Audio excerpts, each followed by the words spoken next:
Why are you on Tinder? It's just for work, I swear to God. Are you serious? Hold on. What the heck? Hold on, chill What's out. going on? Chill out. This hookup dating app thing is like way beyond me. I'm a friggin' boomer. Look at my damn shorts for mouse sakes. Thankfully I'm married with kids, so I don't have to put up with the dopamine depriving toxic like fest that is Tinder. Although I'm secretly jealous that we didn't have that when I was younger. Anyway, when I was in China, the big thing for dating or hookups was an app called Tantan. It's basically a direct copy of Tinder. I even did a video where my wife organized a competition between me and my friend to see who got more matches in China, and the winner would have to have their entire date filmed, and I lost. So I hosted said date in my house with my wife and daughter present. Let's just say that ended poorly. When doing research for that video, however, I learned about the common dating app scams in China. Now, because it was just a joke for a video, we never really fell prey to those scams, but we did encounter them.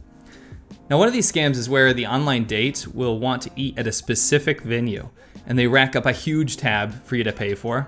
And after the date, you'll never hear from them again. They won't call you back. And it's almost always their friend's restaurant, so they basically get a bunch of guys to go eat there and pay them a bunch of money. It's like free business for them.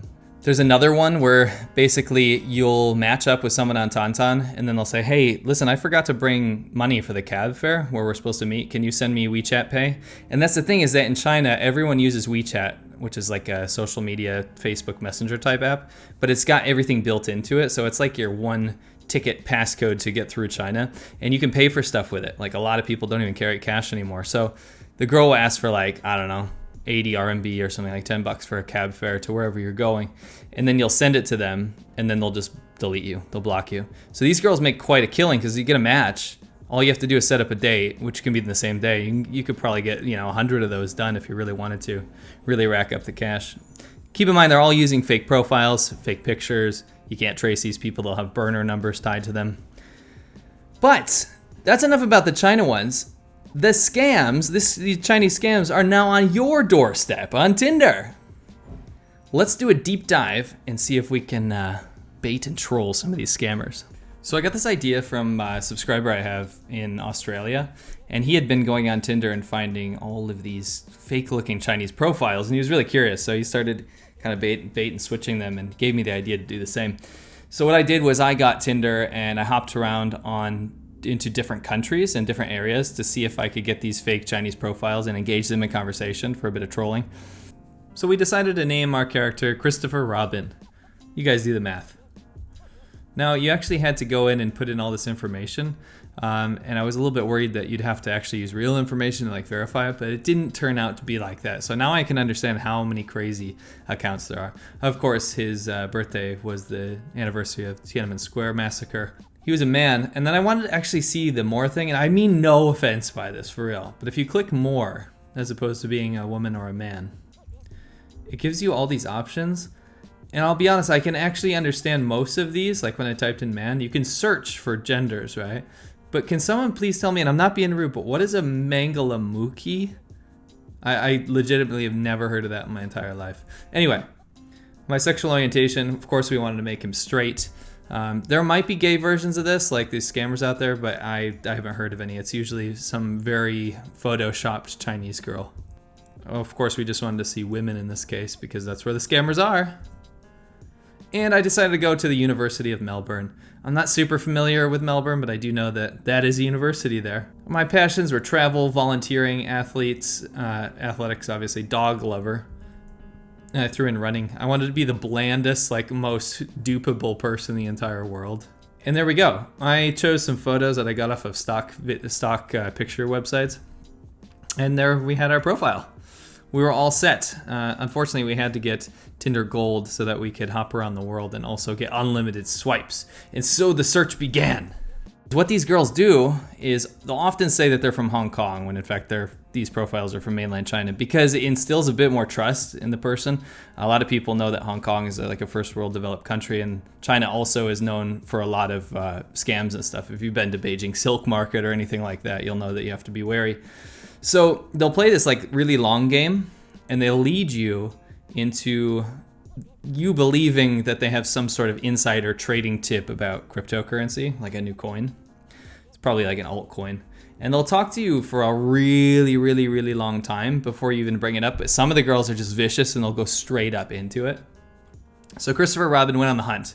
He went to Melbourne. He went to all different cities like Perth and Adelaide and all around Australia. I went to New Zealand. I even went into China, Beijing and Shanghai and Guangzhou. Christopher also went to New York City and LA and Canada and Toronto. And I hopped around trying to get some of these girls to match me, and lo and behold, a lot of them did. Now, when I was doing it, it clearly looked like a scam. But obviously they're pretty successful because some people have admitted to losing like up to like $60,000. And then some people just lose a couple $1,000s. But that's a lot of money to lose in one of these scams. So I wanted to get a little revenge. This first girl engaged in conversation. Her name is Macy. And by the way, don't worry about privacy issues here because these are all fake people. Do not worry about a thing. Just like me, just like Christopher Robin. You prefer New Zealand from Australia? Yes. What do you like about New Zealand? I've never been. I wish I could go one day. Landscape. You don't talk much. I'm from Hong Kong. I do business in Australia, but I'm trapped in Hong Kong now. If you don't mind, we can be friends. I'll go back to Australia in October. I'm afraid you don't want to chat with me. Do you have WhatsApp? Yes. So this is oftentimes like they'll get you on another app because they don't want to talk on Tinder. It's not very convenient. But here we go. The poster child. It's the Hong Kong business person. I initially wanted to keep all of this on Tinder. I got really tired of them trying to move over to a different app. So I kind of let out my frustration sometimes. In this case, when she tried to get me to invest in her shitty altcoin, I said, I'd happily invest if you got this tattooed on your face. Next we have Sybil over here. Hi, how are you? How's your day going? Tired? Move house. How are you? I'm fine, and you? You practice English? There is no. And that is a direct translation of the word mayo. That means like I'm not doing that, or there's no English practice here. He says, huh? Why do you think I'm practicing my English? So a lot of times they'll go on the defense. They'll make it really like guilt trippy. It's like, why are you accusing me of this? Because they want to get a gullible person that they know they're going to be able to fool. And that's like the biggest thing. It's really important that they do that. Annie tried to get me to download this app for like this peer-to-peer lending scheme. So I hit her with that sounds awesome. I can't wait to make money. I'm glad we agreed that Taiwan is #1. Here's Bryn, and this one's pretty good. So the conversation begins saying like, oh, maybe we can go for a walk. My Chinese is limited. Okay, here's my WhatsApp. He says, I don't use WhatsApp. Can you download it for me? Ha ha ha. Where are you living at the moment? So this person was saying that they lived in Melbourne, Australia. And she says near South Mall, which is not a place in Melbourne. She just kind of panicked and threw a very nondescript word in there. And he says, where is, near She's a Dick Street? You guys do the math on that one? She goes, yes. So yeah, so South Mall, if you're ever in Melbourne, Australia, South Mall is near She is a Dick Street. She being Xi Jinping. So the conversation goes, okay, I don't like Xi, ... Do you download WhatsApp, add me? We can walk and learn Chinese. Walking down She's a Dick Street? Whatever. Have you been to Taiwan #1 Park? Taiwan #1! Shut up! Fuck you, bitch! Taiwan #1. Not yet. Don't like going out alone. Do you have Snapchat? So what they do is they try to get all your social media so they can send you pictures and pump all of this, kind of ads and stuff and try to give you insider trading stuff, which we'll get into. I have my own clothing company and beauty salon. This is like 9 times out of 10. They're from Hong Kong and they have their own beauty salon or clothing company. It's like the go-to thing because it's kind of believable. It's like not out of the realm of possibility that they'll probably own one of these, and it's pretty common in China and very easy to set one of these up. So definitely like their go-to thing. What do you do for work? I own a clothing company. Oh, nice. Here in Melbourne? No, in Hong Kong. I have a business in Melbourne, so I often travel to Melbourne. And then she got a good free Hong Kong revolution now. What do you mean? F the CCP. So she was from Hong Kong. There's a good chance that she would actually support the Hong Kong revolution, but she was just confused by such a thing. Here we have Linda. Hey, are you living in Melbourne or Hong Kong?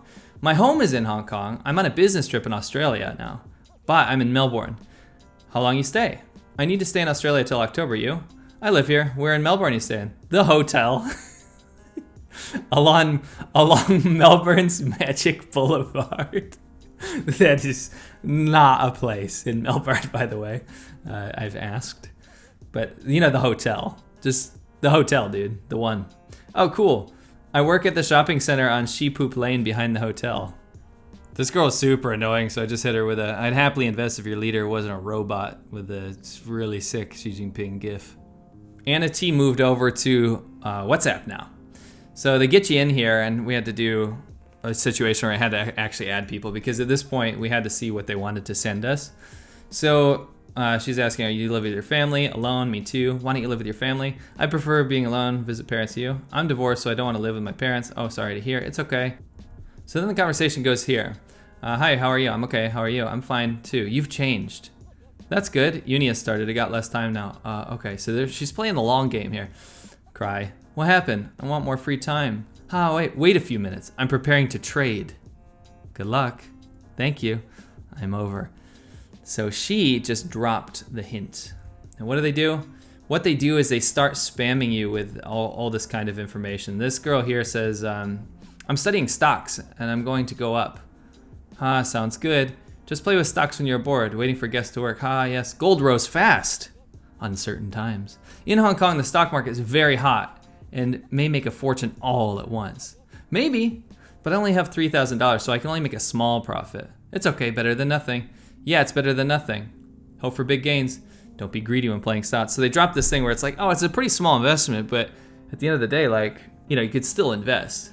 Messing around with a game here. Hope your strategy continues. Maybe we can together. My answer is still the same, not until we meet, but I wish you good luck. I feel we can gain more understanding through games, so we won't feel abrupt when we meet. Maybe, it's okay. I'll learn from you. Do you know my friend and I made $2,000 last night? Oh, wow, good job. You need to join as soon as possible. The recent plan is perfect.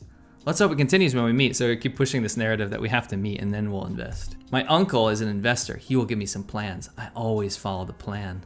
As long as I'm not greedy, according to the plan, I've never had a risk. It's all the same script and all the same narrative. It's hilarious. It sounds really good. So you don't trust me, I'm sad. You're my friend, I told you this. I trust you, I think you have a good plan to make money. So I should teach you, we should make money together. Yes. I'm sad, I don't know if I should teach you. I would like to see you do it. Okay, first download OKEX. Bitcoin tracker? No. So they get you basically in a situation where they're so invested in you trying to invest in this altcoin bullshit that they just keep harping on about it. But they try to gain your trust first. Some girls are not patient enough, and the ones that are more successful from what we've found from the people that were duped are the ones that play the long game. So maybe there's a situation where you've been talking for a while, but then they already went back to China, and they really want to help you out. They're making a ton of money. They send you screenshots. They have insider tips. They know someone. And it's this constant barrage of them trying to scam information out of you. However, there are reports of not just these fake Chinese profiles being used for this, but actually for even much more nefarious purposes. And that is something I'm definitely going to dive into in the future. I'm super excited.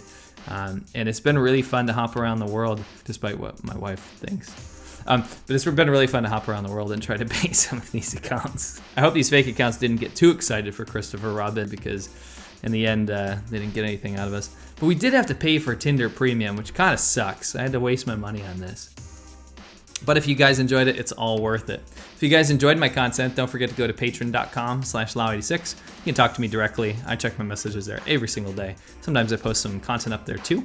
And if you guys enjoyed the video, I hope you join me next Wednesday for another episode of Lao86. Thank you so much, Laowinners, and I'll catch you on the next one.